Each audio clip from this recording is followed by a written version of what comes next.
For the first 6 months of my channel's history, I ran graphics card benchmarks on a PC with just 8GB of RAM. I took a lot of flack for that, and even now I still periodically get people commenting on old videos that I'm bottlenecking performance by using 8GB instead of 16. Although the conventional wisdom these days is that 16GB is the sweet spot for gaming PCs, I don't usually like to take these things on faith. Just how much RAM is enough? In this video I'm comparing results from 5 games using a pair of 4GB sticks of DDR4 3600 and a pair of 8GB sticks of the same. The games in question, as per your recommendations, were Cyberpunk 2077, God of War, Elden Ring, Call of Duty Warzone, and Apex Legends. Sorry to folks who asked for titles I don't own, like Rust and Escape from Tarkov. If you'd like to support my ability to buy games for testing, I do have a Patreon linked at the end of the video or down in the doobly-doo. The rest of the system is a little beefier than the last time I did these tests. The CPU is the Ryzen 5 5600G, with all 6 cores overclocked to 4.6 GHz, and the GPU is an AMD Radeon Fury X, the liquid-cooled flagship of the GCN 3 generation, with 4GB of high-bandwidth VRAM on board. Most of the games tested today recommend at least an RX 470 or GTX 1060 3GB or equivalent, and from my testing so far, the Fury X seems to fit the bill. Each game has been set up to put a little strain on the GPU, but not the VRAM. Last time I made a video on this topic, I used a 2GB GPU, and that probably put more strain on the system RAM than was strictly necessary.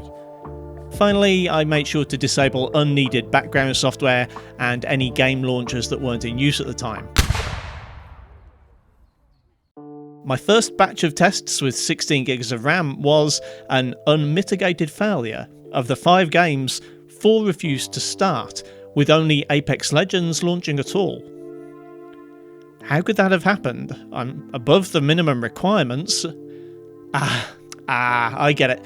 I disabled the Windows page file, which is an area of storage used when the system runs out of RAM. Despite the fact that not one of these games actually utilises more than 16GB, the absence of a page file still renders all but one of these games unplayable. So, what about page files then? Well, these are virtual RAM pools that run in storage. Windows will automatically set one up on your boot drive and will adjust its size automatically unless configured otherwise. If your boot drive, like mine, is an SSD, your page file will access reasonably quickly and shouldn't have too much of a negative effect on your frames per second. If you only have a hard drive, or for some reason choose to move your page file to a hard drive, the speed, fragmentation and general health of the drive could have a greater bearing on how well games perform. Some purists will say that any kind of page file is going to slow down performance. Others will point out that SSDs are only rated for a finite number of writes, and using them for paging is wasteful. However, from what I can see here, I'm going to need a page file of some kind. So with a fixed 16GB page file re-established on the boot SSD, I tried again. My standard benchmark run on God of War takes in a few minutes of easily repeatable combat without cutscenes. As it happens, this wasn't really enough to properly stress the RAM, so I extended the run to include the first proper boss encounter. At original settings with high textures, the VRAM requirement was quoted at 3.7GB, which is well within my PC's limits. The difference in average frame rates between the 8 and 16GB setups is negligible, though this isn't the whole story. During cutscenes, gameplay periodically stutters with either setup. How far things drop is determined by the RAM amount. There's a 10% difference in 1% lows and 40% difference in 0.1% lows. After testing with quality reduced to the original preset, these frame drops still don't completely go away, so the cause of the issue presumably lies elsewhere. Elden Ring is the only title in the lineup today to specify more than 8GB as a minimum requirement. It also has a widely reported issue with shader compilation stutter, though the latest patch seems to have improved things dramatically from what I've seen so far. Average FPS is once more virtually identical, stepping up from 8GB to 16GB, and in this case the 1% lows are no different either. 0.1% lows show a large percentage difference, but like with God of War, the real difference is going from bad to less bad, rather than a genuine improvement.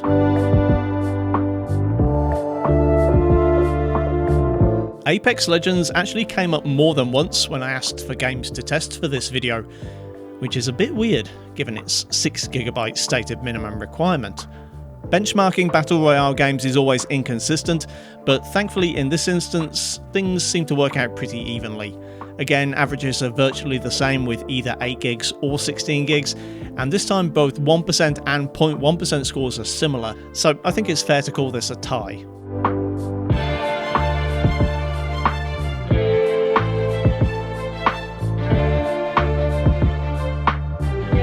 Cyberpunk has been updated several times since my last video, including the much lauded 1.5 patch last month. In my last video it performed like crap regardless of how much RAM I had, but that's because of the bargain basement GPU I used. My bad. This is the first game to show a marked difference between the RAM setups. Both saw similar averages, with frame rates in the 40s and 50s most of the time, and occasional drops and freezes when moving between areas. With 8GB, these drops were more frequent, causing 1% and 0.1% scores in the low single digits. Warzone is essentially the game that started it all for me. Last year I was fed up with its performance quirks and had heard people blame it on the RAM. As with Cyberpunk, moment-to-moment gameplay remains similar between both 8 and 16GB setups, but the 8GB setup is far more prone to stuttering. While the 16GB run saw 1% lows stay above 60, 8GB dipped below this. 0.1% scores fared even worse, almost hitting single digits. This is pretty unacceptable for a competitive game, so anyone keen on playing Warzone should consider 16GB an absolute minimum. Honestly though, with all that said, it's not conclusive enough for me. The numbers show a benefit from the extra RAM, and in a couple of cases it's a big enough margin to be noticeable, especially in the 1% and 0.1% lows, but for the most part, this is all within the margin of error. So many people say that 8GB isn't enough, that 16GB is better for gaming, but I'm just not seeing why they're so adamant about this. Can I imagine a situation where this is not only true, but obvious? Well, actually, yes, I can. I set up a poll asking whether people used Windows page file, and while the majority of respondents either didn't use a page file, or used one located on their SSD, 5% used their hard drive for paging, and over 40% didn't know. It seems possible to me that perhaps some of the people having difficulty with 8GB of RAM are also using a hard drive instead of an SSD. Despite the pain I knew this would put me through, I moved my page file from the safe space on my NVMe SSD to the uncharted waters of my old SATA hard drive. I don't mind subjecting myself to this mental torment for science, but you could soothe my pain by hitting the like button. Cheers. God of War sees a substantial drop in minimum frame rates just from moving the page file to the hard drive, as low as 5 FPS. I wouldn't call the whole game unplayable as a result, but it's not exactly a pleasant experience, and is probably the worst time I had with 16GB today. With 8GB, it's a waking nightmare. Frame rates are so bad that audio frequently desyncs from the video, and I didn't even bother trying to fight the boss.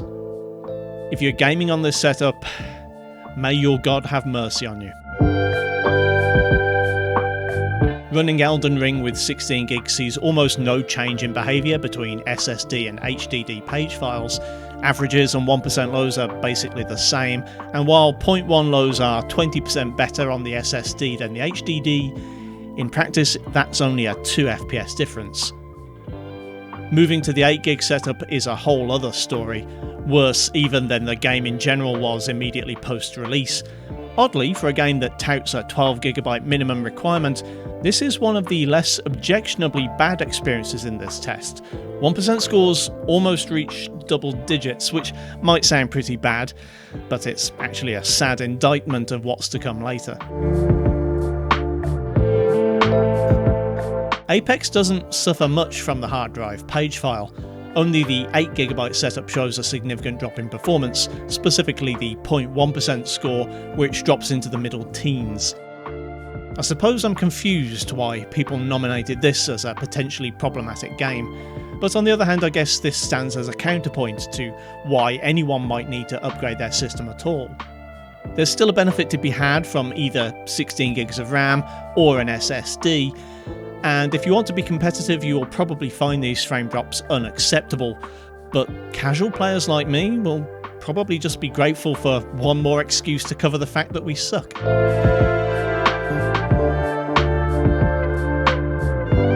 Oh good, normal service has resumed.